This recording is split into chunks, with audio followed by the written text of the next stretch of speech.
Okay, everyone, let's get started. How many of you, have any of you already started the lab? No? Okay. So I did not get a chance on Monday to do a demo of RARS. So I'm going to do that real fast because it's our intention to give you the time in the lab to work. So I don't want to take the whole time to lecture. So I'm going to try to get through this really fast. RARS is not installed on these machines by default. You have to download it. It's on Blackboard, and it's under the download section here. It says RARS modified to support our custom CSRW instructions. You could download RARS from its website or from GitHub, but it'll be the vanilla version. It won't be the version we modify. You can use the vanilla version, but like I said, ours, we added some support specific to this course in there. So once you download it, you can run it just by typing java-jar rars.jar. And it will pop up like so.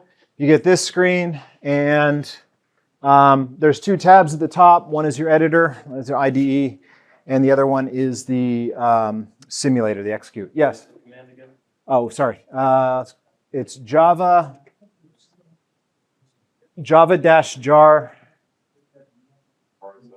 rars.jar. Of course, you might want to download it into a subdirectory, project directory. Okay?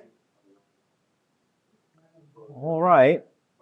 Okay, so once you have it open, it looks like this, and you can create a new file by hitting this button here, and it'll open a new file. I mentioned on Monday that an assembly file is divided into different sections. There's a data section and a text section.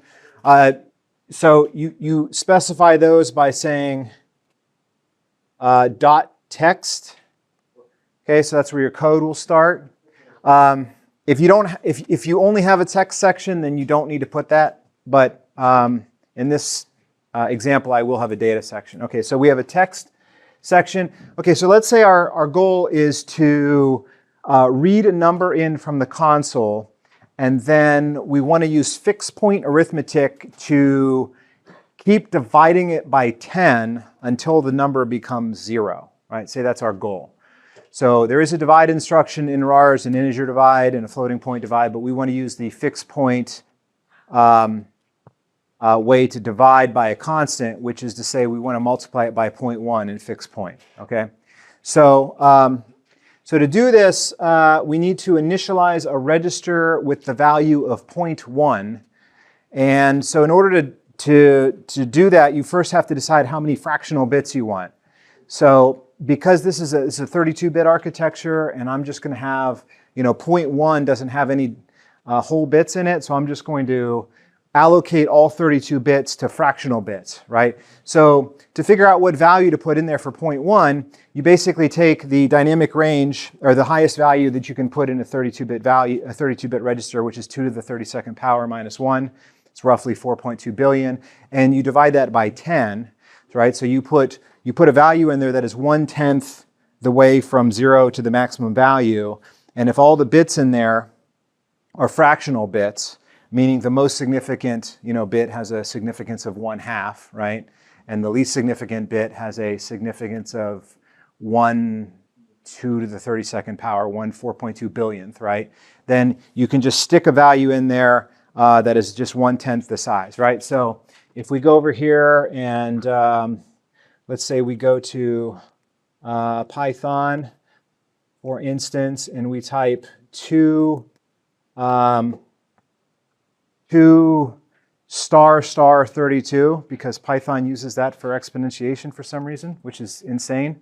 And we divide that by 10, we'll get 492. Wait, that's not right. Did it divide by 10? Ah. Try putting parentheses around and then divide by 10. Oh, no. That's not how math works. Okay, no, that didn't work either. Okay, well, anyway, it's fine. We can figure this out on our own then. So this is the full value, right? 4.2 billion. This is 4,294. Oh, actually, that's times 10. They multiplied it by 10, didn't it? That's what it did. So did we multiply to divide? Nope. Well, that's strange. Okay, but it's 429,496,000, and then you have to, no, sorry, is that right? No, that's 492,486,720. No, that's right. No, I was right to begin with. I'm sorry. It was an optical illusion. I thought there was one extra digit. That is the correct value. We're good. Okay. So, but the problem is we have a 0.6 here, right? And where fixed point is an integer format, so we're going to have to round up, right? So the number that we want is basically this rounded up. So I'm going to copy this, and I'm going to initialize a register with that in it. So which register?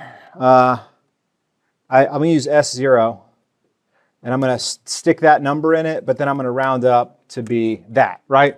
So, hold on a second. We need to make this bigger. Actually,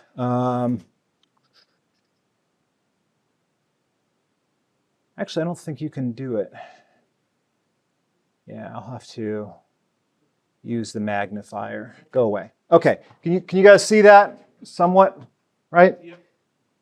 So 429,496,730, right? Okay, so that is 1/10 in fixed point if all the bits are fractional bits, okay? Next thing we want to do is read a number from the console. So if you go to help and you go to about, there is a thing, no, not about, what am I doing? If you go to help and you go to help, and you go over here to syscalls, they have a list of system calls here, and we want the one that reads an integer, which is system call 5. Okay, so you just load 5 into, now this one, in this case, we have to address the system call, so we have to use register A7 for that, right? So A7 is going to get 5, and then we're going to type just eCall, okay? And that will trigger system call 5, right? So you initialize a specific register, is always A7, for determining which system call you want to invoke, and then you just use the eCall instruction. Now you may wonder why you just can't do that in one instruction. Well, it's because it's RISC, so everything is multiple instructions, right? Okay, so then when that returns, the result will be in register A0, whatever the user typed in, right? So basically after the eCall, it's going to block. It's a blocking call. It's going to sit there. It's going to hang until the user hits enter, right? Okay, so then after we get done with that, we want to multiply whatever the input was times 0.1 and then print the result, right? So we just type mul, and we'll multiply A0. So we'll use A0 as a, basically once the user types in a number and I multiply it by 0.1, I never need the original number again, right? So I can kind of just recycle, I can keep overwriting A0 basically. I can just keep dividing it by 10, right? So I'm going to multiply that by S0, okay? Now the problem here though is that this multiply, what's happening here is that A0 has, or the original A0, which is technically the second register here, right? This has 0 fractional bits, and this S0 has 32 fractional bits. So the product will have 32 fractional bits, right? Which means that if I do this multiply and I recover the low order 32 bits, right? All I'm going to get from this is the fractional part of this multiply. You guys with me? So in other words, if I have, say, the value 123, right, and I multiply it by 0.1, right, the answer there is going to be 12.3. The 0.3 is going to be in the lower 32 bits, and the 12 is going to be in the upper 32 bits. So when I do this multiply, I actually want to use a mul h instruction, which will give me the upper 32 bits. You guys with me? Right? And the question is, should it be mul h or mul h unsigned? It does matter now, right? Because if you look at this number in binary or hex, you'll see that this is 1/10, right? I think is going to the most significant bit, or no, actually this will be, the most significant bit in this number will be 0, but once I multiply, it may end up thinking that one of the numbers is negative, right? In which case that's going to influence the upper 32 bits. So just to be safe, I'm going to say mul HU here, okay? And treat both operands as unsigned. Okay, so then once I get done with that, I want to print out the value that I get from this. So I'm going to load register 7 with the print integer system call, which is, it's 1, but I'll show you here how you find that. So print int is number 1. It prints an integer, and you have to initialize A0 with the integer you want to print. So A7 is going to get 1, and A1 just conveniently has the value I want to print because it was the result of the multiply. It's where I put the result from the multiply, right? So then I can do an eCall. Now, as it turns out, that system call does not put a new line character after you print. So you have to do that manually. So the way you do that is you need a data section now. There might be an easier way to do this, but the way I do it is I create a data section and I just create a symbol called NL for new line. And then there's a directive called ASCII Z, 0 terminated ASCII. And then I'll just put in a new line in there, okay? So in order to print that new line, I have to use another eCall. So I have to initialize A7 with the print string eCall. So we go to help, and we go to system calls, and let's see, print string is 4, okay? So then we got to use 4 for that, right? So I'm going to put 4 in there. And I'm going to eCall, but also I have to initialize A0 with the address of that string, which is the NL, right? The problem is that now I got an issue because I'm going to have to do a load address of NL, right? And I got to put that into A0, right? The problem is it's going to cause an issue because I'm counting on the fact that A0 is a live register here, right? Because I want to keep progressively dividing by 10, right? So I can't wipe out my A0 here, right? I need to save that. So I'll have to move that somewhere else. So how do I move it? I'll do an add A1 A0 with 0, right? Or I don't know, register 0, right? Make sense? So this will copy the contents of A0 and it'll put it A1 for safekeeping. And that way I can print the string there, and when I return from that, I can move it back by doing A0, A1, X0. This moves it back, right? Moves the value back. And then if A0 is 0, which means I've divided it so many times by 10, it's now 0. I want to, leave the program. So I'll say, I'll check the opposite of that, which is branch if not equal. If A0 is not equal to 0, then I'll go back to loop, and then loop will basically do the multiply again, right? So I'll put the loop marker there. Does it make sense?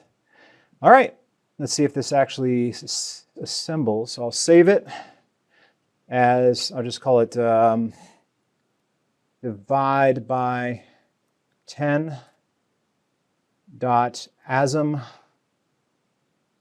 and I will hit this button that says assemble the current file.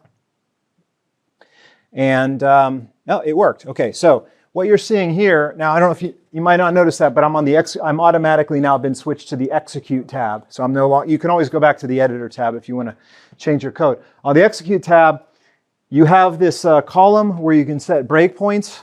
So you can use this to debug your code. And then you have the address. Notice that in RARS, they've adopted the MARS convention, and I think the SPIM convention too, where they start the text segment at address 400,000 in hex. That's where the code starts by default. And then this is the machine instruction. This is the hexadecimal version of the machine instruction. And then you've got the assembly version of that over here. And then on the last column is the your assembly code, right?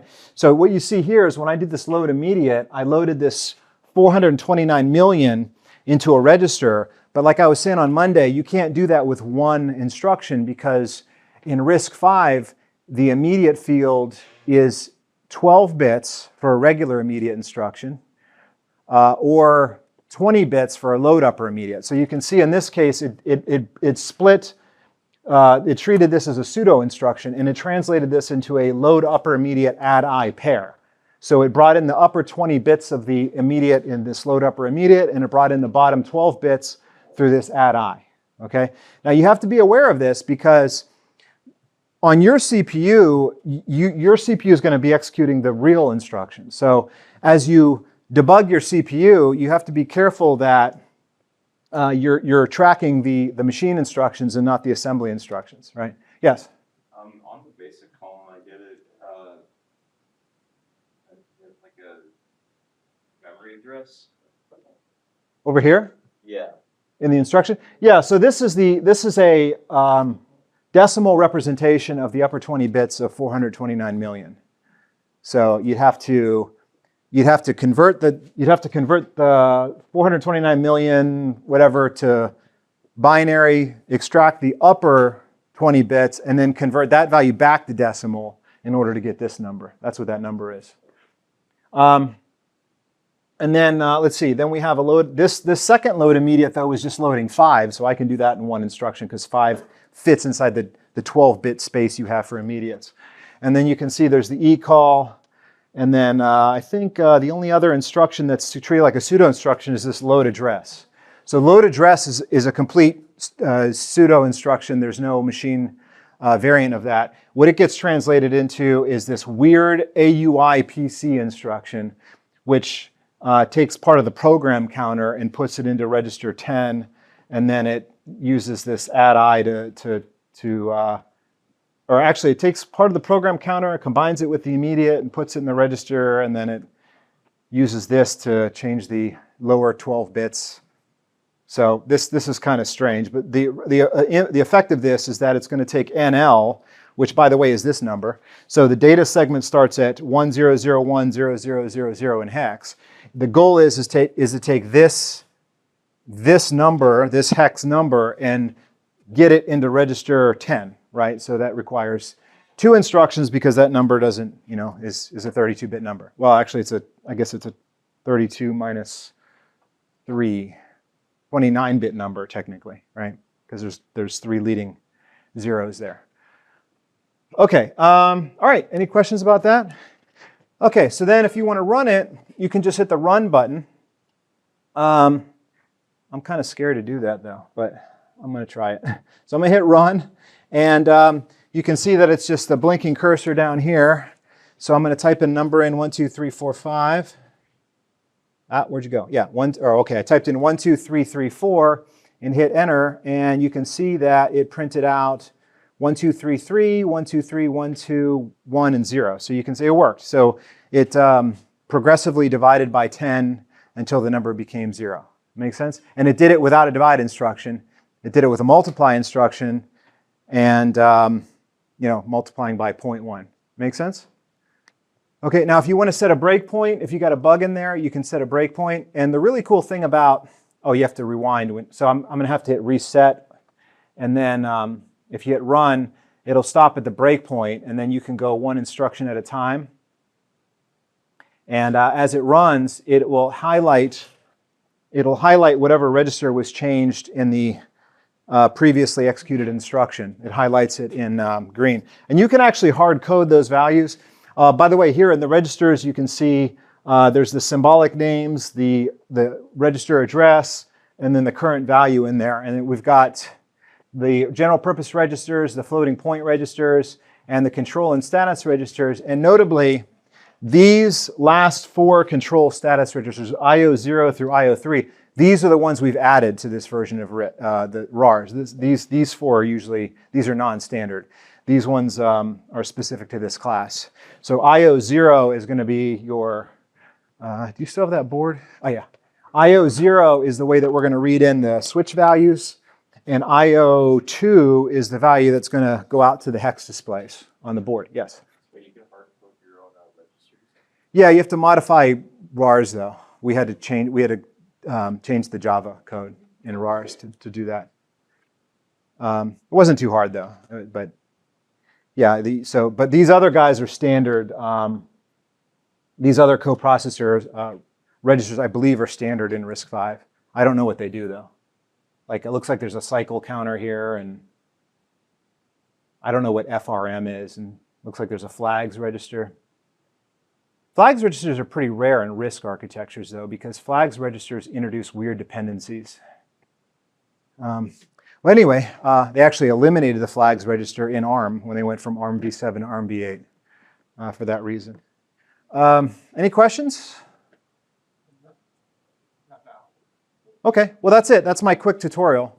That should get you started on the lab. If you have any questions, you can ask me or either one of the TAs. Oh, this is Soyash, by the way. He's the other TA that you haven't seen yet, and Alex is here too. Okay, thank you.